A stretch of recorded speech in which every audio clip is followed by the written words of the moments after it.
Well, thanks for joining me. When we come to Jesus, there's such a transformation in our lives that whereas we're struggling with a lot of inner struggles with depression or pain, hurt, unforgiveness, bitterness, the load of sin, guilt, and shame, addictions, whatever it is, Jesus comes and he makes such a tremendous change in our lives. He takes away the heart of stone and gives us a heart of flesh. There's such a beautiful change, and we just see life differently. We just look on the world differently, and we can sense God, his love, his beauty, his goodness. Now that change is just a little reflection of what we're going to be enjoying for all eternity. In Revelation 21:9, I came one of the seven angels who had the seven bowls, and he came to me saying, "Come, I will show you the bride, the wife of the Lamb."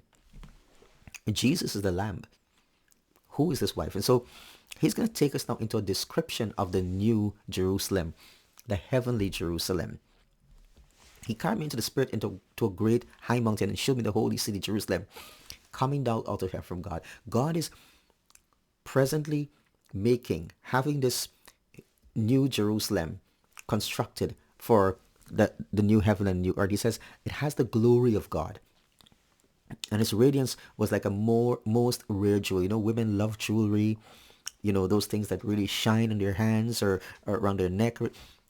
It's beautiful, precious. He says it's like jasper, clear as crystal. And it had a great high wall. No one can, jump over those walls. 12 gates, and the gates 12 angels. On the gates the names of the 12 tribes of the sons of Israel were inscribed. So he's describing this holy city, this heavenly city, Jerusalem. And he had 3 gates on every side, east, west, north, and south.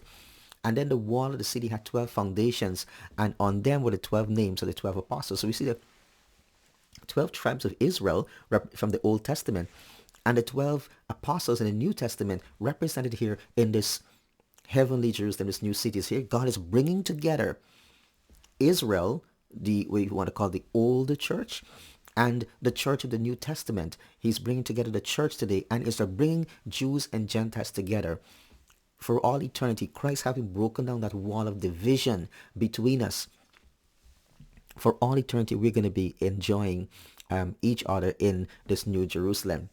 And the one who spoke with me had a measuring rod of gold to measure the city and its gates and its walls. Beloved, what I want to get across to us is that God has a beautiful place for us. Some people have no home. They're renting. Maybe live in a basement apartment. Some live in little huts. People struggling, to find a place to live. But you know what? Our life in this world here, it's only temporary. It's only temporary. But for those who know Jesus, there is a better place for us. We have an eternal home. Hallelujah. We have an eternal home, an eternal place with God, and a place that is beautiful. Beautiful. You can't even dream of it. There are mansions and houses today for millions and millions of dollars. And many times we wish we can have one of those places. But we may never. And many will never. But God has a beautiful place for us for all eternity. That's something we can look forward to. I'm going to continue with this tomorrow.